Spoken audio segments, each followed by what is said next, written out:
Good afternoon. Good afternoon and welcome to Midday Moms. This is Dorothy Pilarski. I wanted to extend a very warm welcome to all of you that are signing on.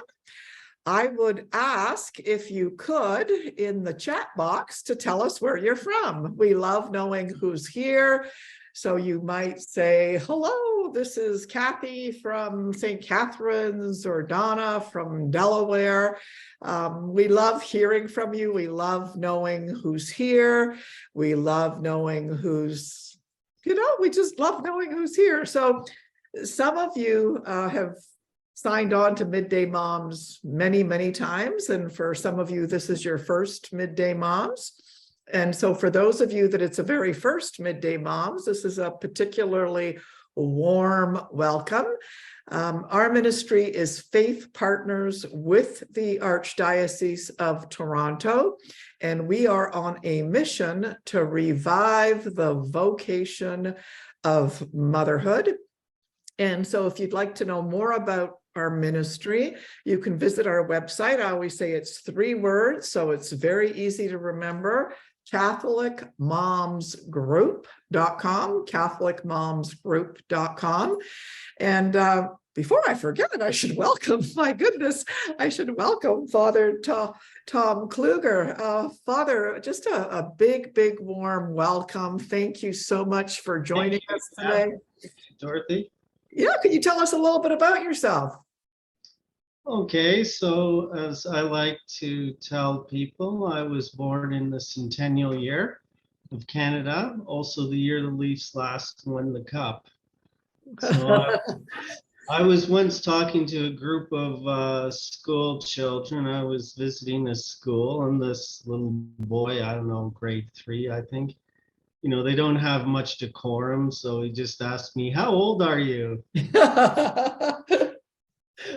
He was wearing a Maple Leafs jersey, so I said, "I was born in the year the Leafs last won the Stanley Cup."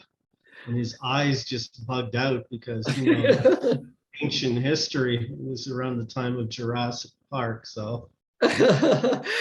You gave him a good chuckle. Now, what parish are you from? So I'm at St. Patrick's Parish in Stayner, and those of you who don't know where Stayner is, it's just south of Collingwood, or just southwest of Wasaga Beach, just below Ocean Bay. So yeah, a lot of people don't realize sometimes the Archdiocese of Toronto is quite large. Yes, Even though I'm about an hour and a half north of Toronto, I'm still part of the Archdiocese. So, and being here since the end of June 2021. So being here about a year and a half now. Oh, so that's been exciting, I guess, to travel and journey with the parish during the pandemic. That must have been. Certainly was. Yeah. Exciting. Now, so again, a big warm welcome to Father Kluger, and we are going to get to the topic. I know all of you are sort of sitting on your edge of your seat wanting to begin the discussion about forgiveness. But before we do that, we're going to take a few minutes to share with you our ministry video. It is our hope that one of you, that the Holy Spirit will touch your heart to start a Catholic Moms group. I've hosted my own Catholic Moms group for well over 25 years. And I always say it's not rocket science, but it sure does help to work with a team that has done it before. And we have a training workshop. We've got a mother's group starter kit. And the training workshop is a part of our membership portal. So you can train 3, 10, 4, 1 mom in your parish. So I'm going to just play our ministry video, and then it's 2 or 3 minutes.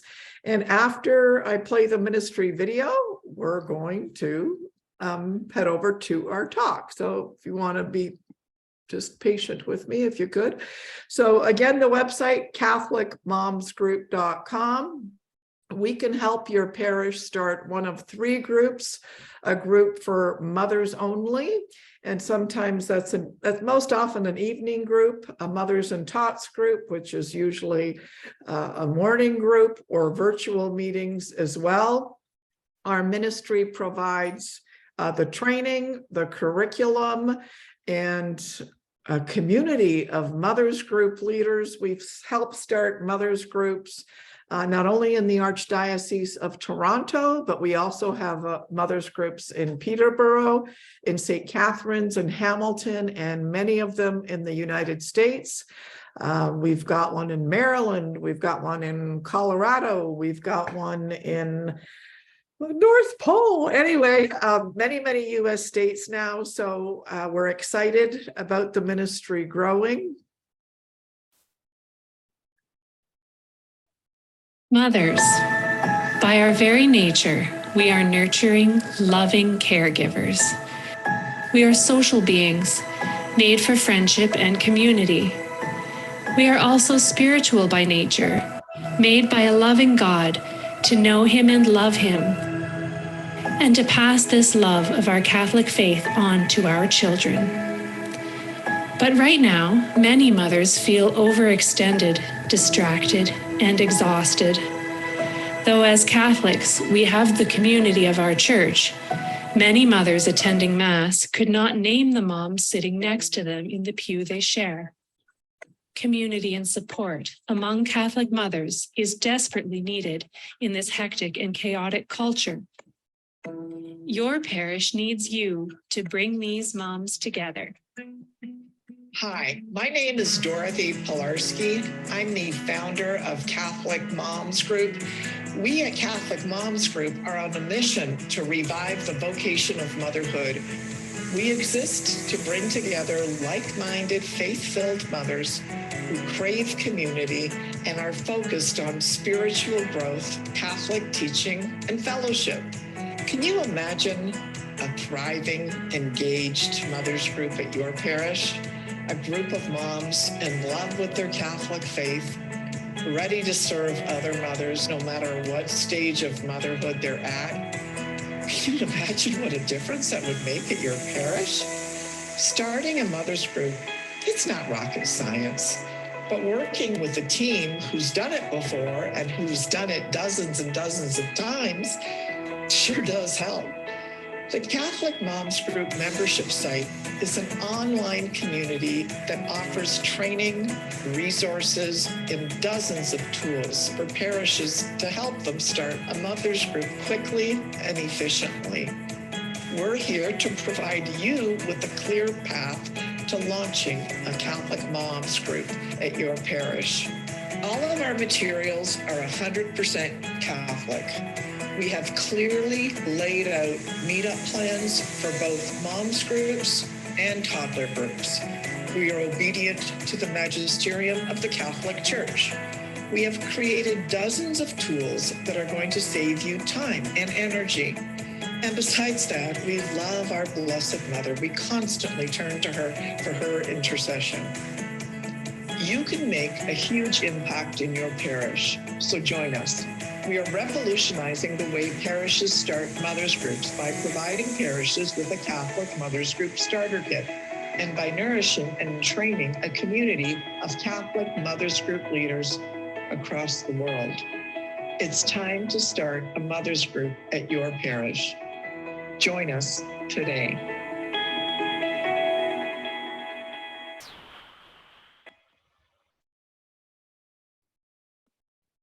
So if anyone here feels called to start a Catholic Moms Group, visit our website, catholicmomsgroup.com, or you can send off an email.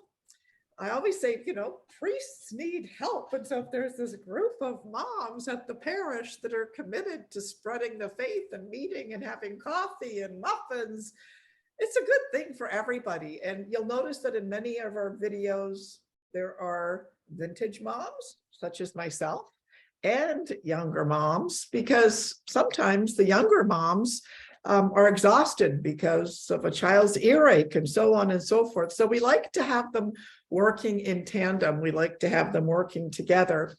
But for the real reason that we're here today, oh, Father Kluger, I'd like to sort of begin the conversation about forgiveness. What does forgiveness, what does it even really mean? You know, like if we were to take a look at forgiveness, what does it mean? Well, that's a good question. It's a good idea to understand when we want to forgive somebody, what we're asking for or doing. So when we forgive, the church, as a very wise and holy Dominican priest explained to me once, forgiveness is what we call an act of the will. It is something we choose.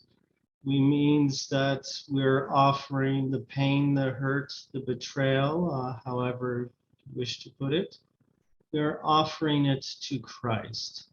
And we are surrendering judgment of the group or individual that harmed us to Christ. And we're asking Christ to pour blessing in our lives and the lives of the ones who hurt us. And I lay emphasis on the phrase an act of the will, because forgiveness is not an emotion. So it's come up to me, and I know other priests in confessional, like sometimes people will say, I can't forgive. And so, I say, well, have you prayed for that individual? And they say, yeah. And I say, do you actively wish harm on that individual? Yeah. And I said, well, do you try to forgive? And they say, yeah. And then I say, well, in God's eyes, you have forgiven. Because emotionally, we don't feel there sometimes, right? Someone has really hurt us. And of course, the closer they are to us, and especially perhaps relevant for a mom's group, a husband, someone harms us, and then, emotionally we feel hurt or distraught. And, you just can't will away your emotions. Something hurts you, you just can't snap your fingers and make it go away. Our emotional lives, as many of you are aware, is not always in line with our will or our intellect, right? So we can try to forgive, but the hurt or the pain or the memory is still there. But in God's eyes, he does consider us to have forgiven when we try to in our heart, when we pray for those who wrong us, and we offer it to him. And, I have told this to people in confessional. I mean, in God's eyes, you have forgiven. And they go, oh, it's I guess good news. You're not going to hell after all. In God's eyes, you have forgiven that individual, and thus you've been charitable. So that's a very important thing to realize, because we know that someone hurts us and our feelings aren't there, but God is saying, that's okay. I know your feelings aren't there, but you are trying. And I am merciful. That's a beautiful, beautiful explanation. I've never heard it explained that way. So, so thank you for that.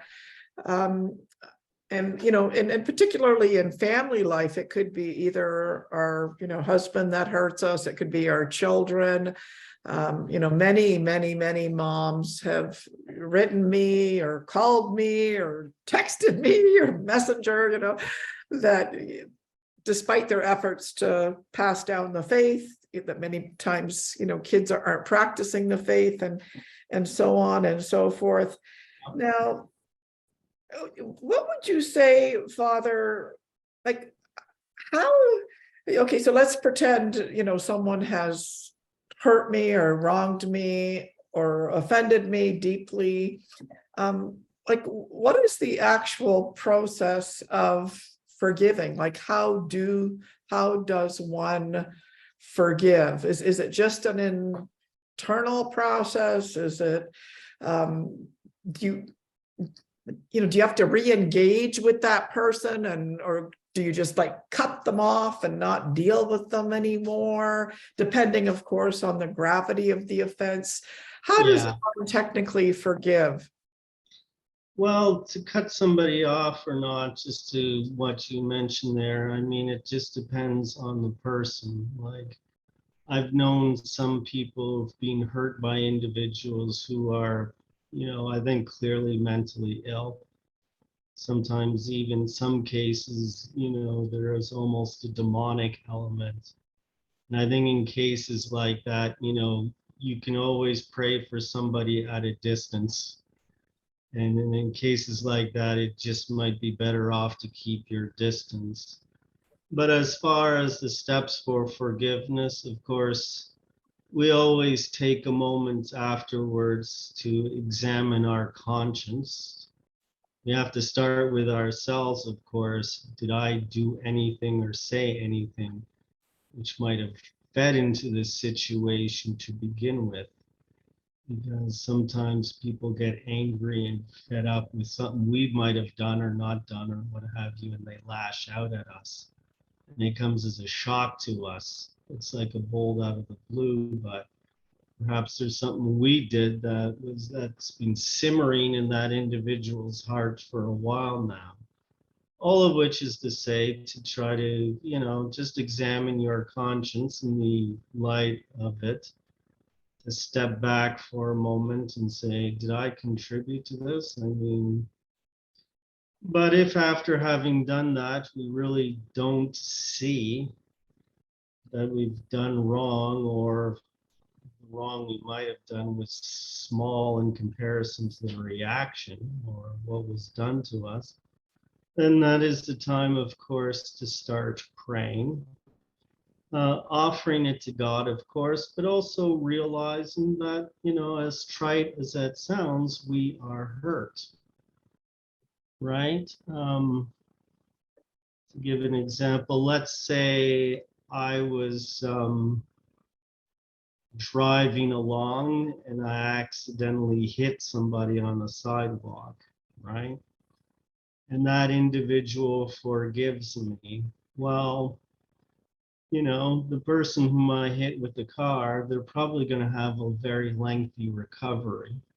They've been hurt. So you get hit by a car and you live, and please God, it's no lasting injuries, you'd be in recovery for a while. That is the nature of, unless a miracle, you're going to be broken for a while, and it'll take a while. And the same thing applies with the hurts we receive from others. We just have to acknowledge that we are hurt, and it's going to, and it is things, these things just take time sometimes. If again, to use the example of being hit by a car, you're the one lying in the hospital bed. You would expect to be there for a while.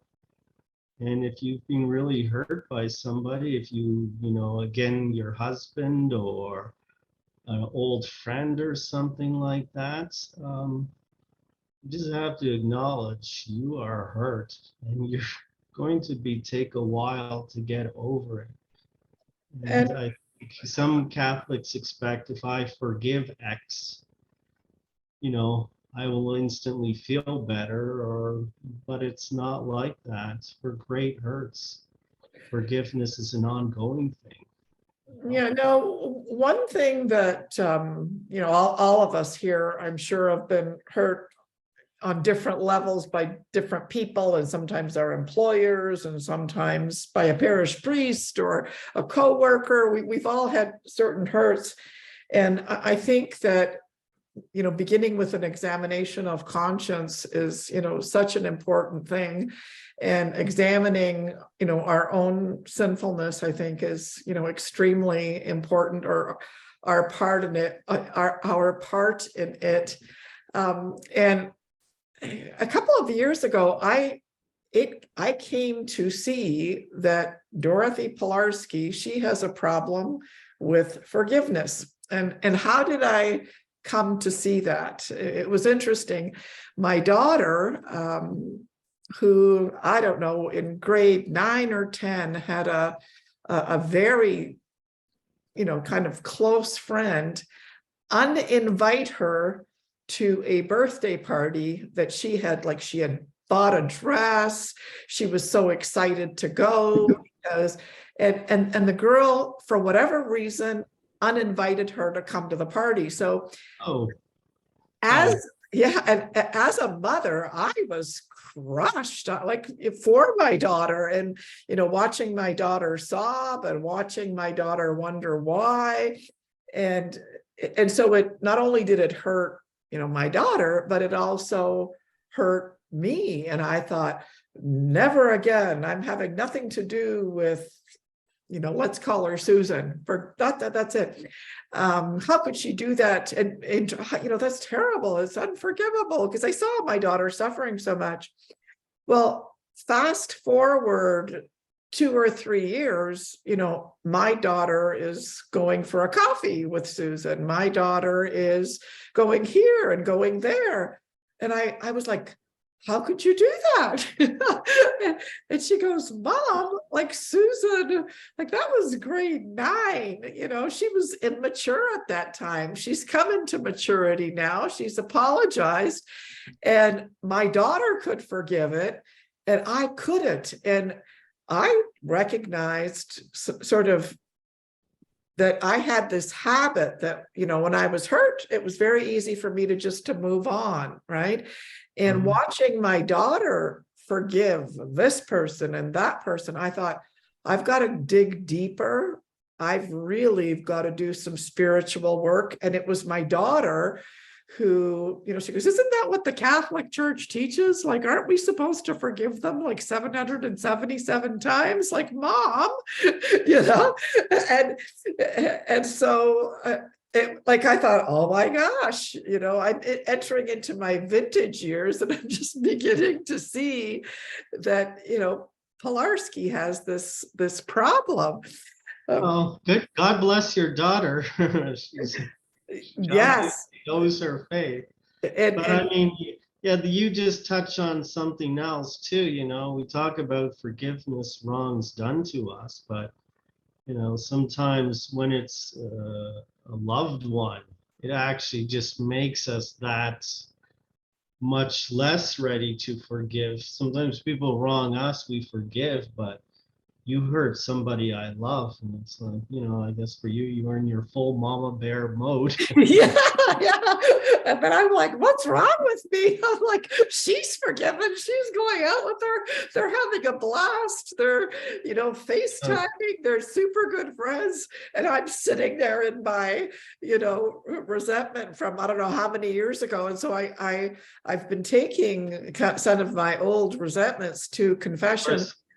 Yeah, it's also a function of age too. For her, 3 years ago, grade 9 is an eternity, but when you reach a certain vintage, 3 years ago, it's nothing.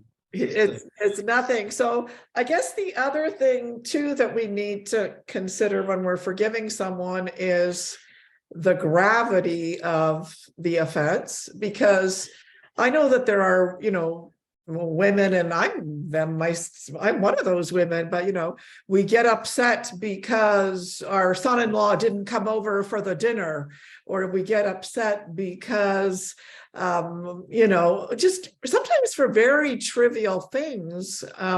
Sometimes women have a tendency to harbor a little bit of a resentment. We've got some people that have just mention some things in the chat box. We've got a Q&A, so I'm just going to open that up, Father, so we can take a look here. A big hello from Claudia. Oh, and hello, Tracy is one of our Mothers Group leaders in Maryland, USA. A shout out to Tracy. She has purchased a ticket for our Dynamic Women of Faith conference, and she's either going to do a road trip from Maryland or fly to come to the Dynamic Women of Faith conference. Hey. Maureen from Cochrane, Ontario. Hello. Claude is from Dubai. I keep on saying, Claude, you got to start a mothers group in Dubai.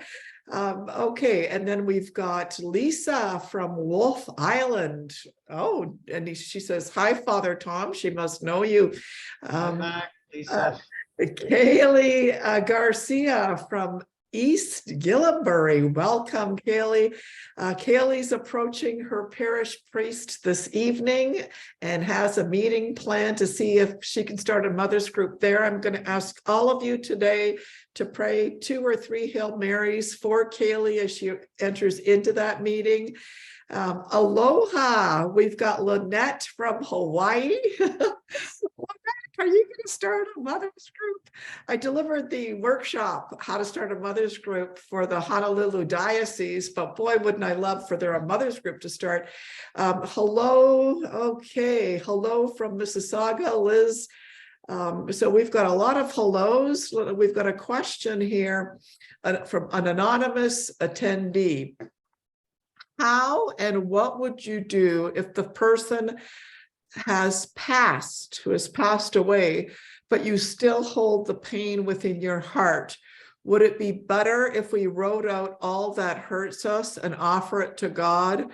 Try to see if we are the reason for the pain. Either way, how do we resolve pain caused by someone who's passed away? Father, do you have any comments on that?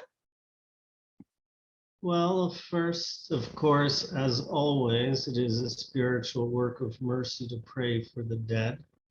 So, of course, pray for the person who's passed, and, you go to your church and actually have a mass offered for that individual. Besides that, I would say, yes, if writing it all out helps you to think it through, resolve it, by all means do so. And just offer that to God. And, I think we want to see all our loved ones, and even those who perhaps wronged us, we want to greet them on the other side when we go to stand before Christ. And when we stand before Christ, we're going to be in a much better position, of course, if we offered forgiveness during our lives, so that when the time comes for us to stand before him, we will receive it as well. But to go back, yes, certainly pray for that person and offer Mass, and, just write it out and pray about it, just try to, but no, sometimes in this side of heaven, we might not be fully resolved, right? Sometimes, these things we will just sort of take with us into eternity about why this or that happened, why he or she did that to us. But again, as always, just bring it to God and offer it to him. Again, he is a great, big, merciful God. Yeah, and the other thing, like I had a situation, and again, I don't mean to bring the focus to myself, but I had a situation where, my father was traveling to Poland, and my mother had broken her hip, and I really didn't think that he should go to Poland because they were both supposed to go together, but they weren't going to refund his money because she was the one that was ill and he wasn't. And I came from factory working parents. So, my mother was saying, Joe, go to Poland, go, don't worry, the girls will take care of me. Well, Dorothy, having the temperament that I did, I'm like, a good husband wouldn't do that, but and I kind of let my dad have it. And I was in my mid-20s, and very unfortunately, my father died a sudden death. Oh, He had a sorry. cardiac arrest in Poland, and you can only imagine, right? So I was living with the guilt that I had for speaking to the way that, just talk about dishonoring your parents, right? It was in the stage where we all go through the stage. We think we know better than our parents, and, the sin of pride and the sin, I had, oh my gosh. Yeah. Like, and so I saw a grief counselor, at the time. And so, yes, besides going to confession, I also wrote a letter to my father, asking for his forgiveness. And so this idea of writing a letter is a very, very good idea. But I think too, doing it with spiritual direction, whether it's through a grief counselor, whether it's spiritual direction through a priest, I think getting that kind of, direction is extremely important, because like, I know that Satan doesn't want us to forgive ourselves, and Satan doesn't want us to forgive others. And so he keeps on reminding us, right? And we're sort of like spinning in like, when the washing machine gets stuck, you go chuk, chuk, chuk, chuk, chuk, chuk, chuk, chuk, chuk. And we're living with this veil. And the only way of, this veil of unforgiveness, this veil of anger, this veil of focusing on the past. And the only way really we can get over that is through getting some spiritual direction. There's nothing that breaks my heart more than women for 5, 10, 15, 20, 30 years, they're either their husband dies or they lose a baby and they can't let it go, right? It's like as if the baby died yesterday. It's as if the husband, and they're living like lives of, like, it's almost not living, right? It's almost living. And I'm glad you mentioned that. There is an important thing to remember. There is an element of spiritual warfare going on. Sometimes we think it's about us, our feelings, our unforgiveness. But as you mentioned, Satan is the master of unforgiveness, of hatred, of resentment. And there is nothing more than he likes to do than to take our wounds and then stick his little pitchfork in them to keep them open and hurt, And I mean, there is a reason, of course, why he is called the accuser.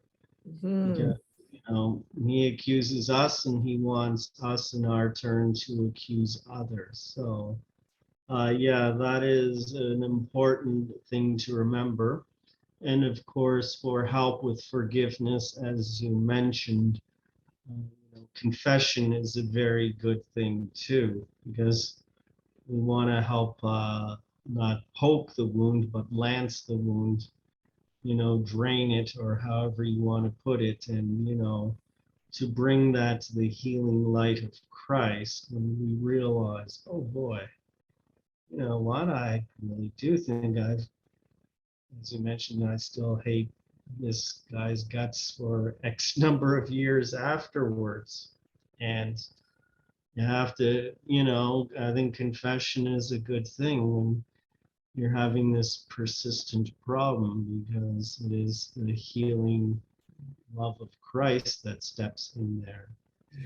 Yeah, and one thing that I think it was my spiritual director that recommended it, but like I had described a situation where I was having a tremendous amount of hard time forgiving someone, and it really was an atrocious wrong, and the priest said to me, so you have been sinned against. And I'm like, oh, I've never heard that term. So, if someone steals from you, or if someone tries to steal your husband, right? Like, you are being sinned against. And so that was a new term for me. And he said to me, he goes, of course, it's going to be next to impossible for you to forgive that.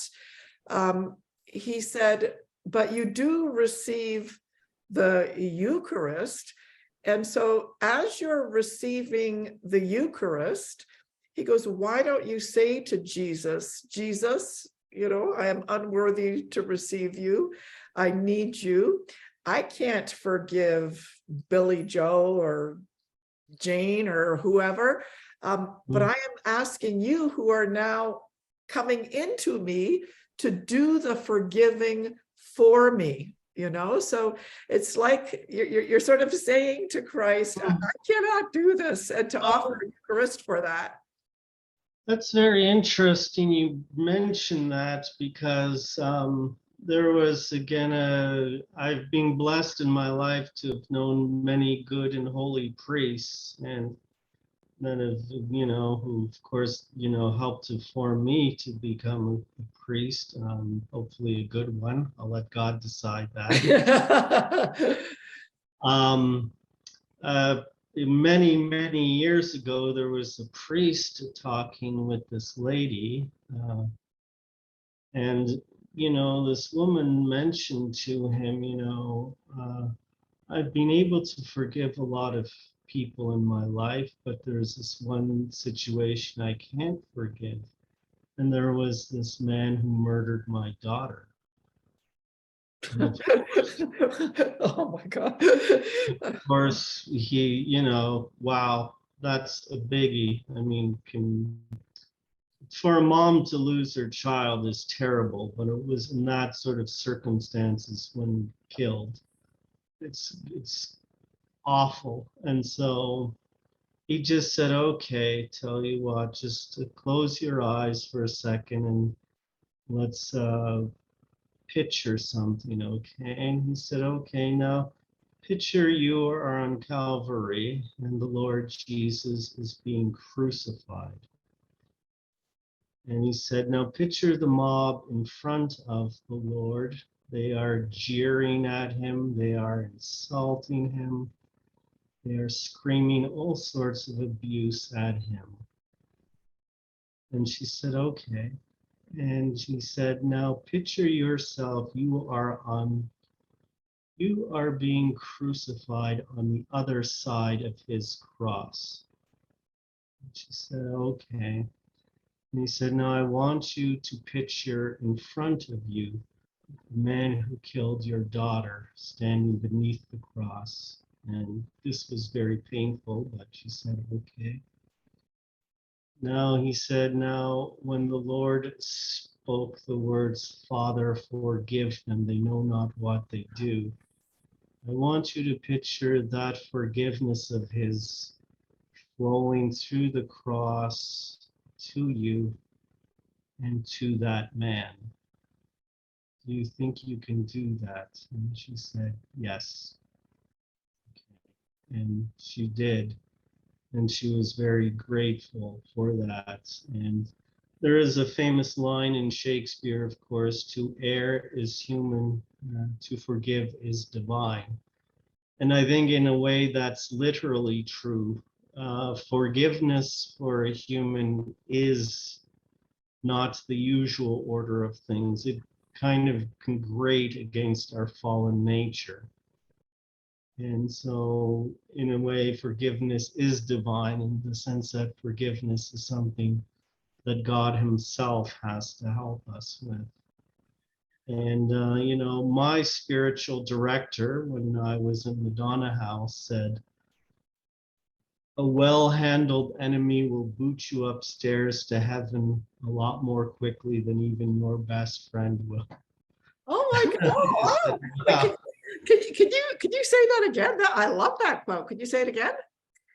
Well, I was at Madonna House, and of course, it is a community.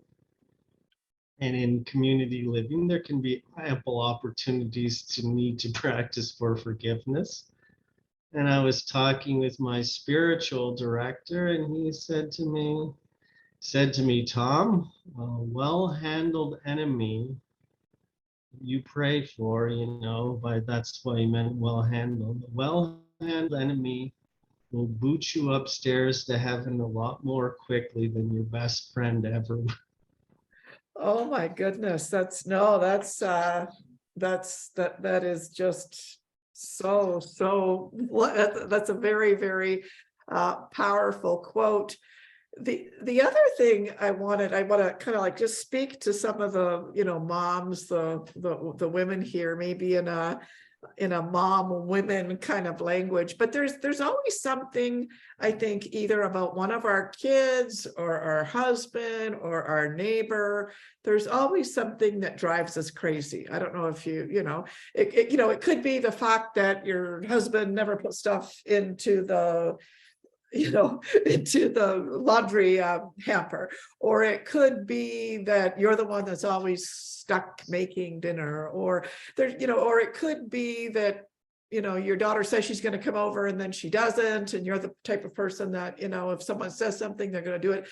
So there's all these things in family life that can drive us crazy. It's almost as if it triggers something in us, right? Do you know what I mean, ladies? Do you know what I mean? Absolutely. and so I want to tell you a little. I'm making myself vulnerable here. So there were a couple of things that happened in family life that drove me crazy, and then I call it internally, my little Tasmanian devil came out. Right? I just got like, oh! And so I'm not cooking dinner, and run upstairs and do some slamming. And so I see this little, and I'm like, okay, Dorothy, at least keep your mouth shut. Don't, I'm trying to discipline, self-control, what pops out. And so I'm in this whirling dervish kind of state. And I don't know, moms, if you've ever been in a whirling dervish state where you're slamming, or maybe you're just even internally slamming cupboards or something. And so I thought to myself, okay, how am I going to release this? I need to release this, forget telling everybody what I think. That usually doesn't work. I thought, okay, I'm going to go for a swim like that. Okay, let me just dive into the pool and release some of this stuff. Well, guess what? The first time I went swimming, I met a woman who was caring for a severely disabled child in the swimming pool.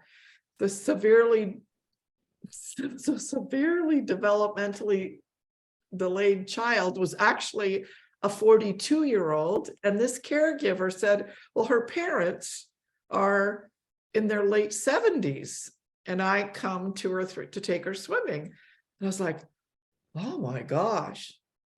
Second day I go swimming, a mom comes into the pool and we start chatting, and she has a Down syndrome child, and the Down syndrome child had graduated from school, and now the mom was working and the child didn't have a job. And so the mom has to figure out daily how to take care of her just on a practical level. She needs care. And so there she was in the swimming pool, with, the child. And then the third day I go swimming. Now this is all in a period of, 10 days or so. I'm looking at a man that's getting out of the pool that is much younger than I am.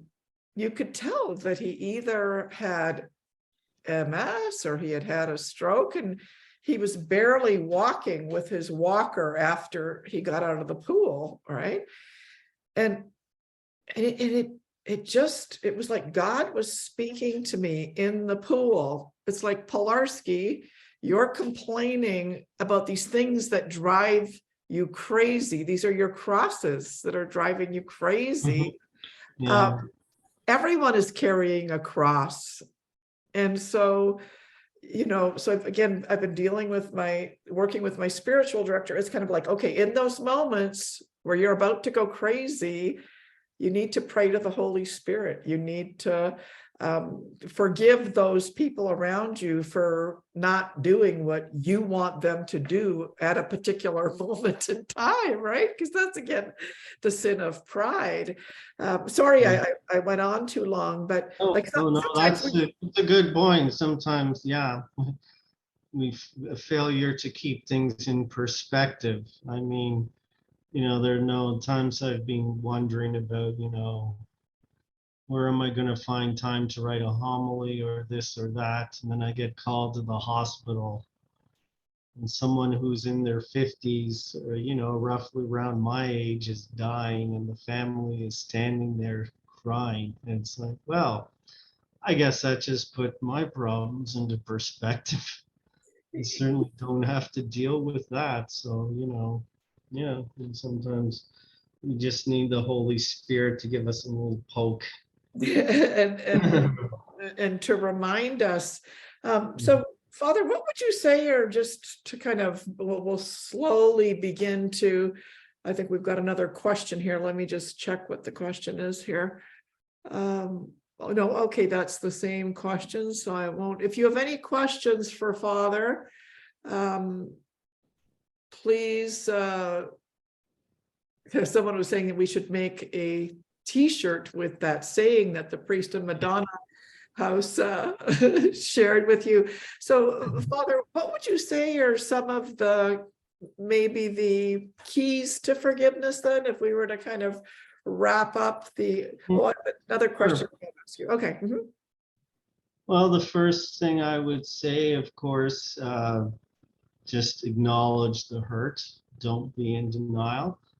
And by that, I mean, just to acknowledge that you are really hurting or frustrated or angry with certain person or what have you, and just acknowledge that you really do have an axe to grind, perhaps, or feel hatred or resentment towards. Because sometimes we know as Christians, we know in theory that we are supposed to forgive, right? It's in the Lord's Prayer. And sometimes we can be in denial of our need to forgive someone because we don't want to acknowledge that we are unforgiving. And so acknowledge that, acknowledge the hurt, acknowledge the pain, the frustration. I remember in Madonna House, Archbishop Raya, he was a Melkite Catholic bishop, used to say, go outside if you have to, scream, bang your head against the wall, just acknowledge it. And then the other, of course, is to pray for ourselves, of course, for God's healing grace, and also to pray for those who have wronged us. And, I mean, if in this world, if people prayed for those who wronged them instead of seeking revenge, to say it would be a much nicer world is a whale of an understatement. And to pray, and I think as necessary, go to confession. Just bring it out into confession. Expose it to the light and say, I've been really dwelling in a lot of resentment towards this individual or group or whatever. And, and just bring it all out there. And to touch again on what we were talking about before, if the person has passed, perhaps to offer a mass. And also, if time has passed and we're feeling a bit calmer about, perhaps we could discuss it with the individual. Sit down and talk it out. I mean, that is the ideal, of course. We sit down and hash things out. And, that is what the Lord teaches in the Gospels, right? To someone has wronged you, you know, sit down in private and talk about it, if that's possible or if it seems advisable, because sometimes it's not. Now, Father, another question, you know, how do we handle, or what can we do when someone hasn't forgiven us? You know, whenever I begin to work with somebody, I always say, you know, I'm not the easiest person to work with. Like, sometimes I'm really demanding, sometimes I disappear. You got to know there's these tendencies, you know, and so there have been many people, you know, I'm not going to say thousands, but, you know, there have been many people that have kind of written me off. It's kind of like, I'm mad at you. I've got a fairly strong, you know, personality, and I struggle with it. I always say to my kids, if you think it's hard dealing with me, you should see what it's like being inside of me. You know, I'm my own cross to myself. Yes. And so what can we do when, or how can we resolve it, or what might be our duties when people have decided that they're not forgiving us, and they've cut us out of their lives, and it's painful and it's a cross. What are our duties, or what might you recommend to those people that, you know, would like to be forgiven and aren't? Well, I think one of the things is humility helps.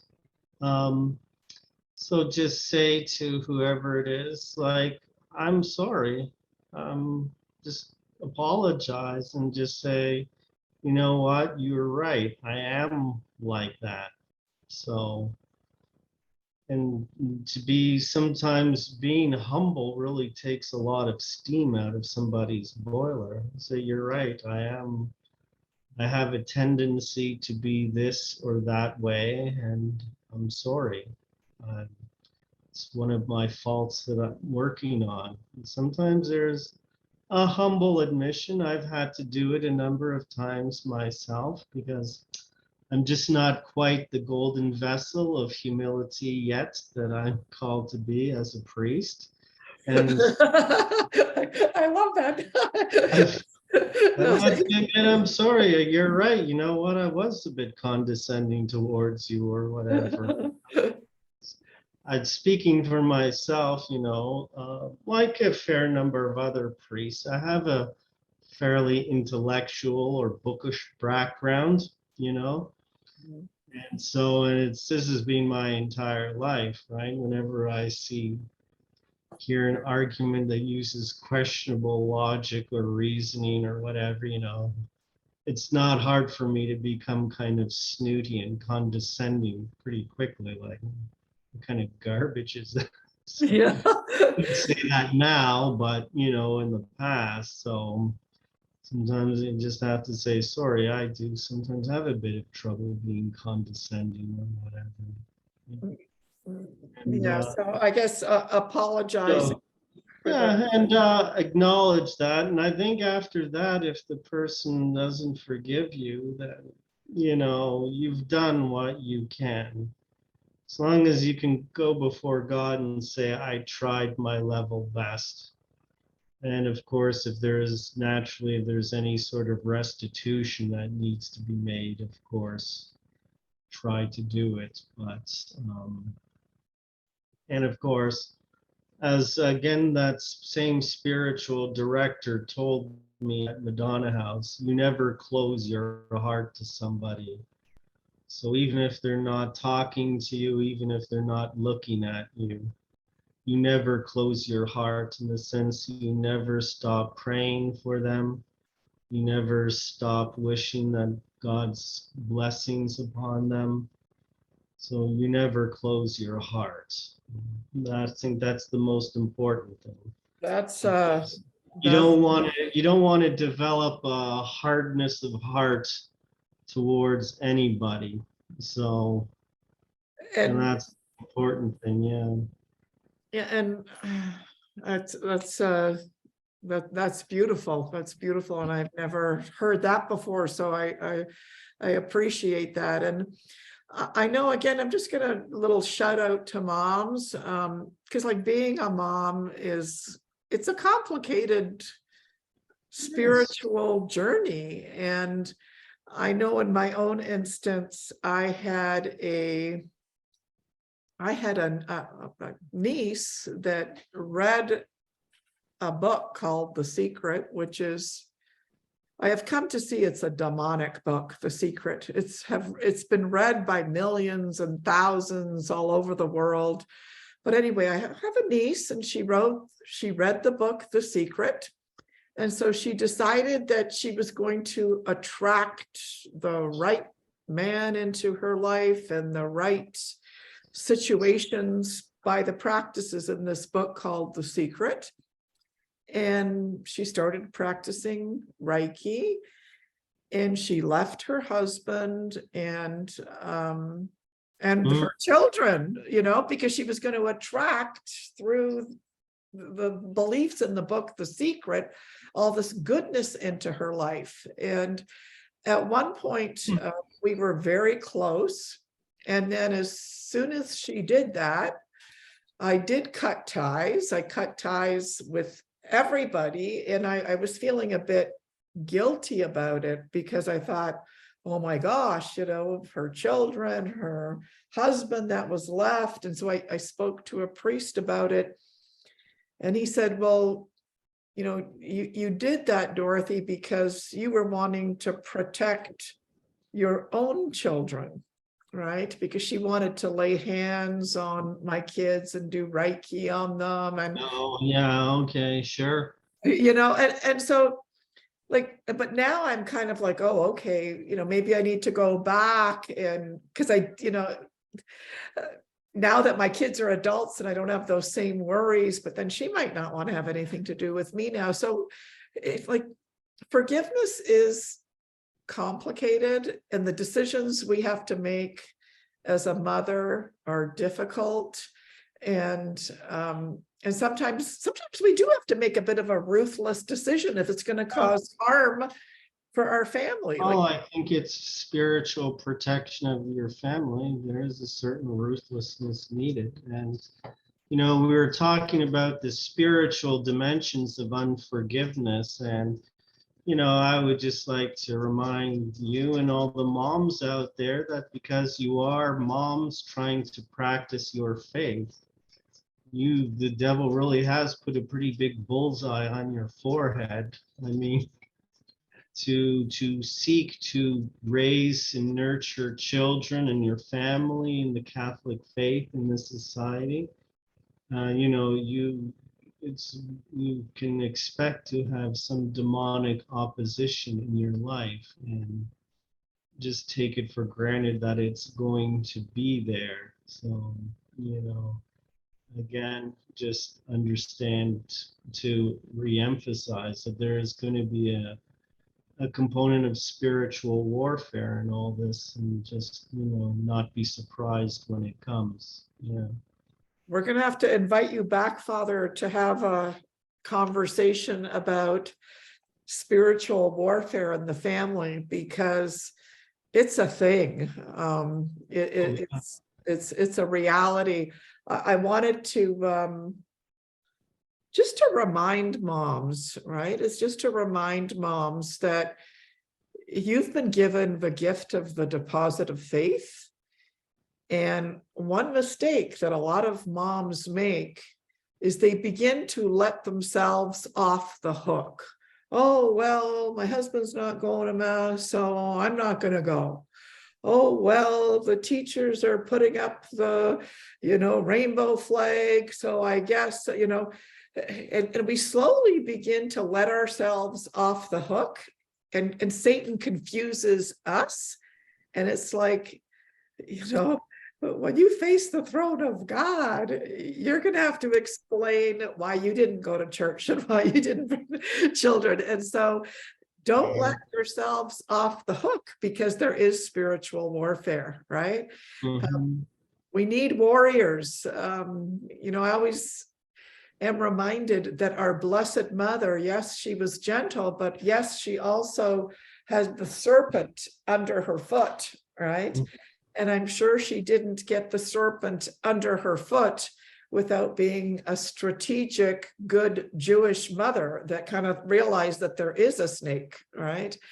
And so I'm just going to see here if there's any last questions here.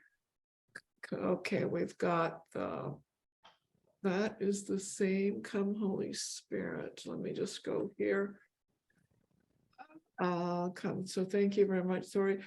Thank you. I think someone was saying when people say, what do you do when people say, I can forgive, but I can't forget? Is that really forgiving then? That's a good question. When people say, I can forgive, but I can't forget, have they really forgiven then? Well, I think again, it's the forgiveness is an act of the will, right? I mean, you just can't erase your memory. There would be actually a lot of times, and if I could just rewind and erase certain memories, I would be glad to do it. But we don't have that, and it is the thing with just being human that memories will come back to haunt us, right? I mean, and it's an amazing thing. Like sometimes when say I'm trying to do something and I'm forgetting things and I'm feeling a bit flustered and I say, oh, where did I put that just now? See, thankfully with this camera, you can't see my desk. So all of a sudden I can just have a memory of, to me, grade 7 was like a glimpse of hell, being bullied and all that. And all of a sudden, boom, that can just pop up that memory just because, and so sometimes in a way we can't forget because it imprinted itself in our memory. But again, as it happens, just to again offer that to God, who has in this whole situation has mysteriously granted us a share in his cross and all that. Yeah, I want to just do. Yeah, and I wanted to close on something, and I think it's important, especially, for women, and Kathy, I kind of, wanted to hit on the forgive and forget. Like sometimes in some situations, it's important not to forget, right? Like forgiving in my mind isn't kind of like quote unquote being stupid, right? Like I know that I've worked, we've had the Calling All Girls program, and I've had a lot of young women email me over the years, and oh, he hit me once, twice, but I love him. Oh, he's addicted to pornography, but I love him. Oh, and it's kind of like, okay, yes, you can forgive, but if the guy is still doing these very, very negative things, Yeah. you don't want to be stupid and just forgive and pretend, oh, like, here's my bank account, honey, and here's my, there is a certain level of, like, depending on what the wrong is, like, yes, yeah, we can forgive and forget this, and we can forgive and forget that. But I think having that's an excellent point, because yeah, we forgive people for the wrongs they do, but there is a prudential thing. Like, somebody could be, say, alcoholic, right? But are you going to hire him to run the bar at your charity event? I mean, there's prudential. And that's a good example of, the boyfriend or whatever who is addicted to pornography. Like, there has to come a time, is he at least trying to overcome it? Does he bring that to confession regularly? Or is Yes. he just carrying on in it? And then there has to be a time where it's like, sorry, but Yes. I can't be tied to a man who looks at all these images on the internet and fantasizes about every woman except me. So Yes. And so, there has to be a cutoff. yeah, because like I think Satan sometimes uses the forgiveness narrative to keep people in, like, I've said to a lot of young women, you don't want to marry him. And so again, it's important because like sometimes women like to blame themselves for everything, right? And so anyway, I just wanted to, when you're dealing with an addict, whether it's, alcohol, whether it's stealing, whether it's whatever it is, yes, you do want to forgive, but you also want to be disentangled from the illness, right? And so anyway, that would probably be yet another episode of Midday Love. So just gonna see if, just last thing, if there are any other closing comments. So sometimes addiction is related to a mood disorder that is treatable. And so, yes, and so this is becoming now more complicated, the roots of addiction.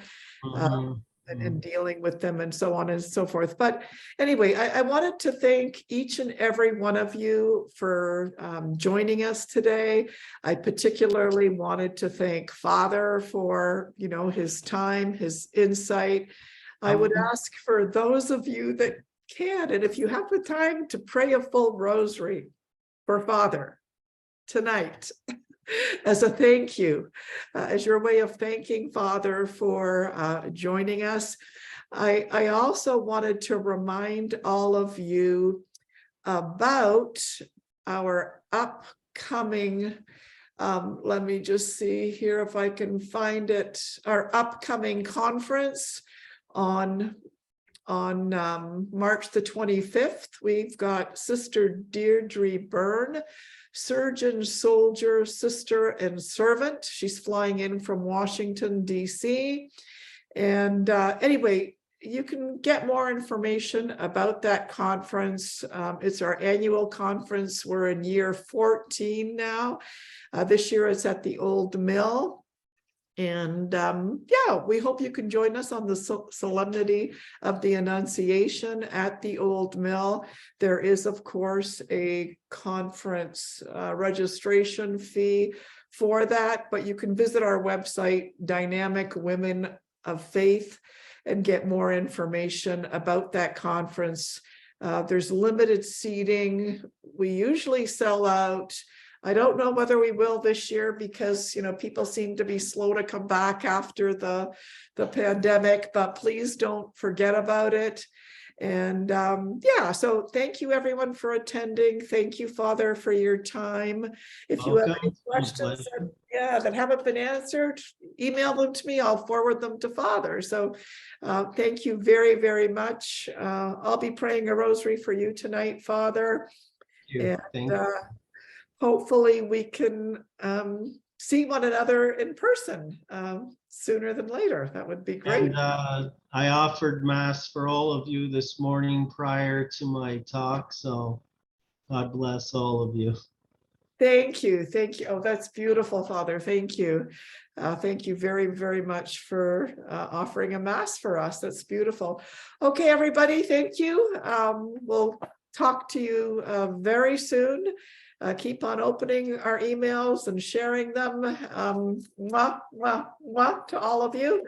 And thank you. Thank you very much, Father. Bye now. You're very welcome. Bye-bye. God bless. God bless.